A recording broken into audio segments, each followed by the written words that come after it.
Good evening or afternoon, everybody. It is meteorologist 812 forecast here, and welcome back to another video, guys. As you can tell, guys, I am posting later today because today was the first day of school for me. If you guys are wondering, it was actually a really great first day. It wasn't too bad. Again, 8th grade. It went by really fast, and I was actually excited all day just to make this video, and I know a lot of you guys are excited too. It's been like 2 weeks since we've done this video. So guys, I didn't tell by the title, we are going to be making my second preliminary winter forecast right now. And yeah, it's been 2 weeks since my first one. We actually have a lot of new updates. Again, the ENSO outlook has not updated yet. Actually, it did, but it's not any different whatsoever. It says that the second Thursday of each month. I mean, that still has not come up, so we just gotta wait till the second Thursday of each month for the update, guys. So guys, if you guys want to know about winter, be sure to subscribe to the channel. Also, be sure to stay tuned to know all what to expect this winter here, 2019-2020. Be sure to subscribe if you like more videos like these, and let's get on to it. So guys, as you can tell, we're going to be looking at the ENSO outlook for the next couple slides. We're going to be looking at that. We're going to be looking at these just if you guys haven't been understanding exactly. And also, I like to look at the ENSO outlook for you guys to understand why my forecast is like this. That's basically what all meteorologists make their forecast from and how they get their ideas of occurring if it's El Niño or La Niña or neutral.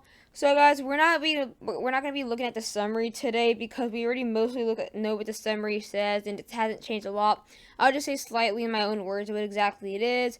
So basically, a weak El Niño is present right now. It's very weak right now, and the only reason why we have a weak El Niño out there is because we have some more widespread warmer waters out there. SSTs out there, they're a bit more widespread, and we'll be looking at the water analysis out there later into the video. But a weak El Niño is currently present, but it is likely to change into a ENSO neutral within the next month or two, so right before the fall months, and it is very likely to stay in the northern hemisphere for the fall and winter months. So it is very likely to have a neutral for this winter. So now, for the people who are wondering what exactly a El Niño and La Niña means, we're going to be saying these videos a lot more into the video now, and I want you guys to know the definitions before we start to use those words more often. So the NOAA operational definition for El Niño and La Niña. So the definition for an El Niño is characterized by a positive ONI, which is greater than or equal to positive 0.5 Celsius. And again, you guys will be seeing these numbers way more often in the next couple slides. I just want you guys to know all this before we look into them. And then La Niña is characterized by negative ONI, which is less than or equal to negative 0.5 Celsius. And anything in between those numbers is a neutral. And then again, anything smaller than negative 0.5 Celsius is a La Niña. Anything greater than a positive 0.5 Celsius is a El Niño. So this is basically exactly what the definitions are, and you'll be seeing these Celsius and decimals out there later into the video. Now we're going to be looking at the probability of a El Niño, or the probability outlook here. So we're just going to read something really quick here. ENSO neutral is favored to emerge in the next season and then to continue through the northern hemisphere fall and winter 2019-2020. So the summary was kind of like this. So again, it is a ENSO neutral is favored to emerge within the next season, which is fall, and it is very likely to continue through the northern hemisphere fall and winter 2019-2020. So exactly, for the people who don't know what probability means, it's a chance or a percentage of something happening or an event occurring. So like 100% chance, 50% chance, anything like that is a probability. So we're going to be looking at what the models say exactly the probability of a El Niño, La Niña, or neutral occurring based on their forecast here. We have 3 colors. We have the red, which is for El Niño, the gray for neutral, and the blue for La Niña. So as you can tell, we're not going to be really looking at this to a lot more because it hasn't changed in a long time, so there's not a whole lot. We've been looking at this for the past couple of videos. So again, guys, we are going to be seeing the La Niña is at the lowest probability with 15% chance at most. So you can tell the blue bar is always the lowest. So the La Niña probability is very low. So that's why we're not really talking about it yet. And then the second biggest color here is the red, and that's where we have the second biggest probability. So El Niño is second favored, and the biggest probability is about 48% chance there. Again, the range is about from like 20 to 35% chance there. So again, it is still not incredibly high though, but it's not incredibly low. Now again, the gray is always the highest, and that is the neutral. Every single model does favor it, so the gray is always going to be in front or ahead of everything else. And we actually have it to a 60% chance, a way bigger. This gray line here is a 50% chance here. So we do have 4 models that show it getting over 50% there. So that's a very, very good chance, or they're very certain that's going to happen. Now we're going to be looking at the El Nino model outlook. So we're going to be looking at the models here on the side. All these names and colors there, those are all models, and they're all going to be showing basically what they think if it's going to be El Nino, neutral, or La Nina. And again, we do have these numbers on the side of the bar graph here. Here we had these decimals we were talking about. So here's the plus 0.5 positive. So anything above this is a El Nino. And then negative 0.5 Celsius, anything below is a La Nina. So let me draw this line right here. Anything that goes, let me draw this here to get anything between these numbers is a neutral. So let me try to draw this the best I can. So anything between this box is a neutral. So we actually tell we have a lot of models favoring a neutral, and then we actually hit the only things that are really occurring, the only two things that are likely to occur is El Nino or that neutral. And again, neutral is favored right now, but we still have about a 40% chance for an El Nino, a 60% chance more for a neutral. No models really show a La Nina whatsoever. So again, here we have these numbers. So anything above this point here is a El Nino. See, we actually have a couple models here that are showing a El Nino, and then anything below this is a La Nina. We actually have nothing. So it's more of a positive ONI. We do have a couple models that show getting to the negative ONIs of a neutral. So a not incredibly strong neutral there, but that's basically what's going on here. And now we're going to be looking at the water analysis here. Anything from the 0.4 all the way above is a El Nino. Anything from the negative 0.4 down is a La Nina. So we're going to be looking right now at the water analysis. This is just updated here. We do have a lot of cold waters here off the western coast for central Hawaii, the central Pacific. And we actually have a lot of very extremely cold waters out here off the South American coast here. And also for the western, more of a central part of the Pacific. So as you can tell, we have actually a lot of cold water there. And you guys were wondering, didn't it say widespread warm waters there? We actually still do that here. It is getting weaker every single time we check here. Here we have this big blob of warm water. It's talking about the widespread through parts of the Central Pacific for Hawaii, through parts of the Central Pacific. Again, we are actually having areas of it. We are having cold water starting to take over right now. So that's why we're going to be getting close to a neutral within the next month or two.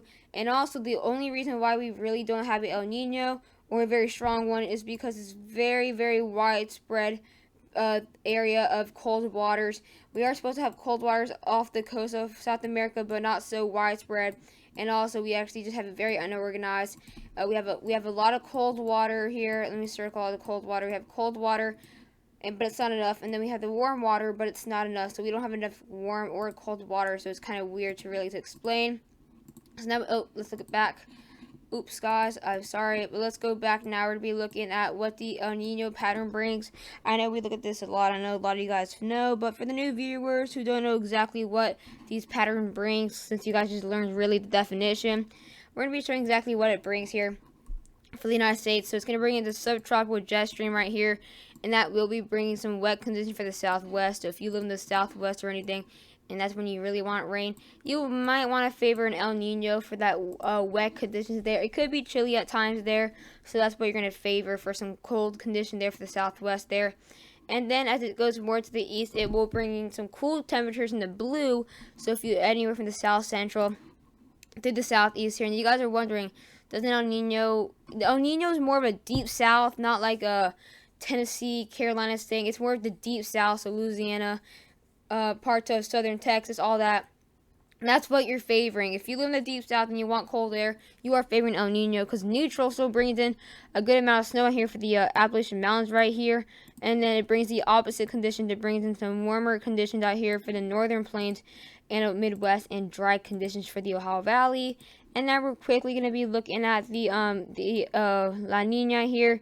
It brings in some opposite conditions here. It brings in dry conditions from the southwest through parts of the southeast here. So much of the south of the country will be experiencing dry conditions.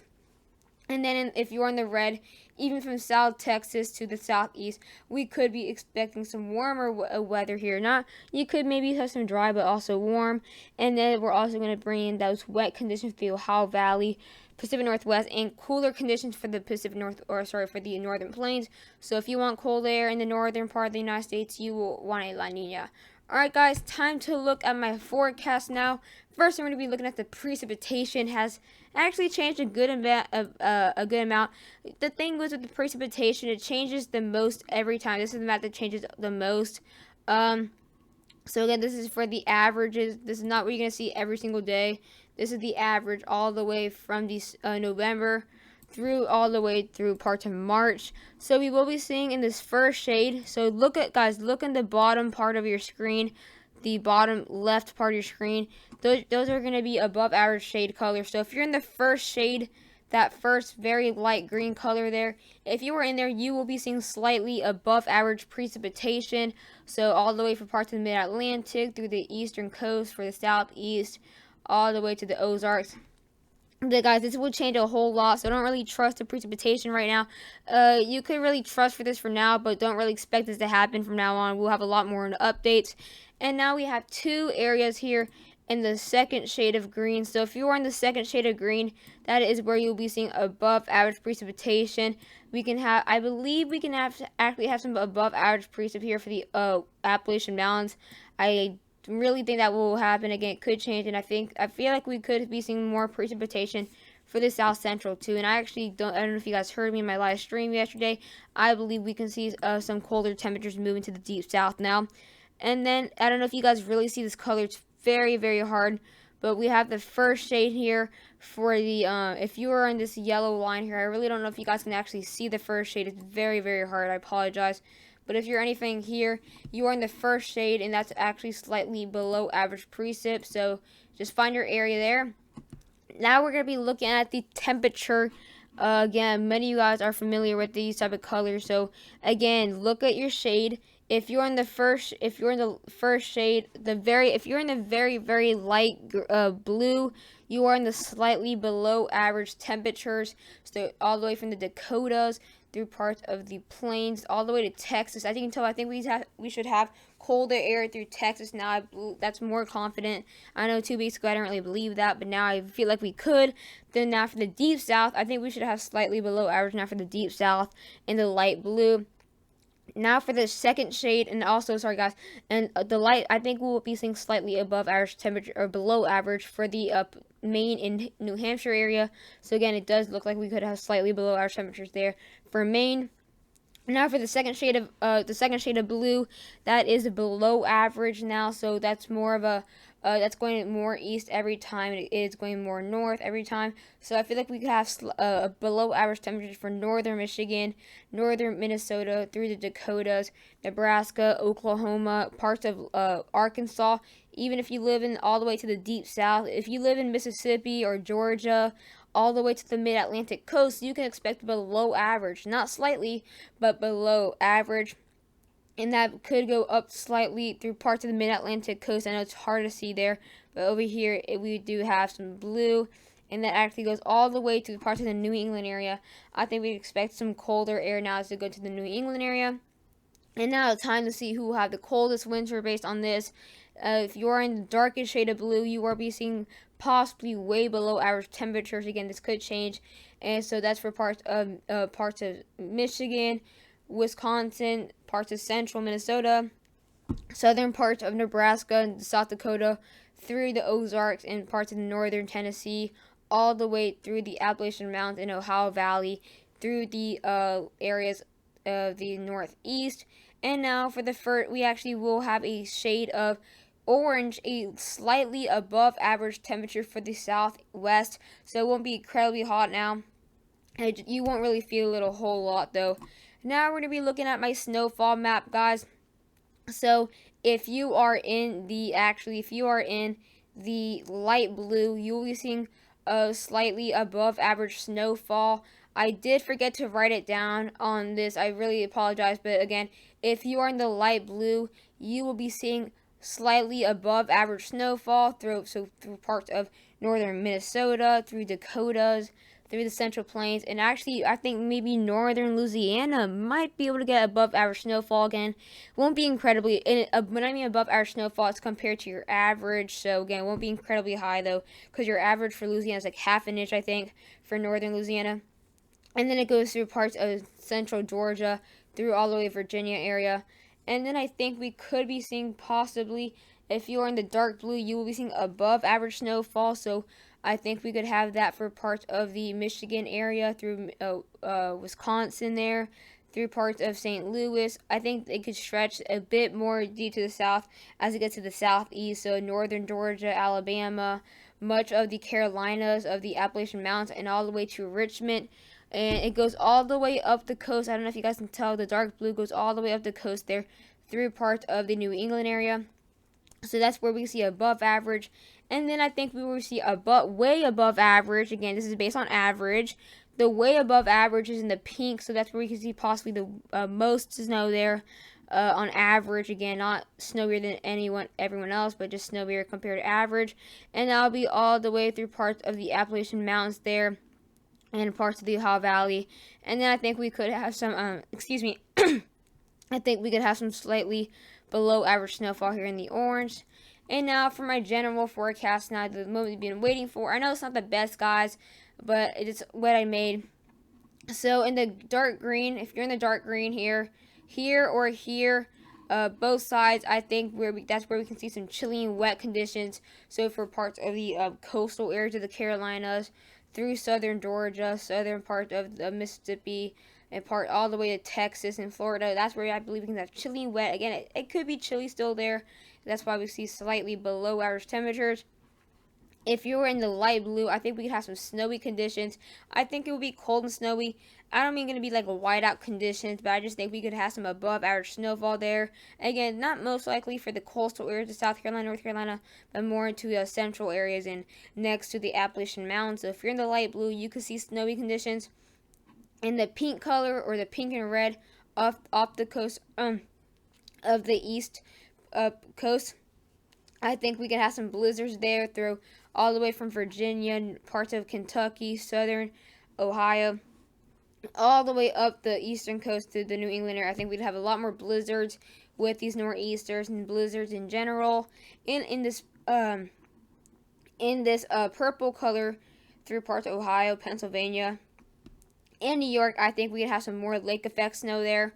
And then if you guys are in the pink color, so a big here, the pink color, I think we could have some Arctic blasts, a lot cold there, a lot colder than usual. If you are in the blue through parts of the Central Plains and the western part of the country there, I think we can have some cold air that can dip down for these Arctic blasts. I think it can bring some cold conditions. And then if you're in the orange, I think we'd have dry and warm conditions. Again, guys, it won't be like this every single day. This is just what I think in general for the 4 months of winter. And then if you guys are in the white, so for parts of the Sierra Mountains and all the way to the west part of the United States, so if you're in the white, I think we could have some more mountain snow there. Again, doesn't mean you are going to get mountain snow. I think we just could have mountain snow. And then again, for parts of the west coast, I think we'd have chilly and wet, because I just think it will be above average, above freezing, and they just get the wet and cold rain instead of snow. So guys, I hope you guys enjoyed the video. I hope it was worth the wait. I will have my next winter forecast possibly the end of August, so stay tuned for that. Hope you guys enjoyed it, and bye.